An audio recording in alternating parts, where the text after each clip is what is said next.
होता है कि मेरे इस हॉस्टल में जैन समाज की बहुत मेधावी बच्चियां यहाँ पर उन्होंने एडमिशन लिया है। और कल जो रिज़ल्ट आया है 12th का, उसमें निधि गोगड़ आन प्रतापपुर से है और सेजल बोथरा संबलपुर से।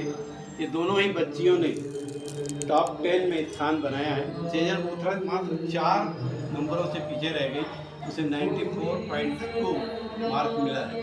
ये दोनों ही बच्चियों ने अपने परिवार के साथ साथ जैन समाज का गौरव भी बढ़ाया है। हम इनके प्रति पूरे समाज की ओर से बहुत बहुत बधाई देते हुए इनके प्रति मंगल कामना करते हैं, शुभ कामना करते हैं कि आपने जो टारगेट बनाया है सीए बनने का, वह लक्ष्य आपका पूरा हो।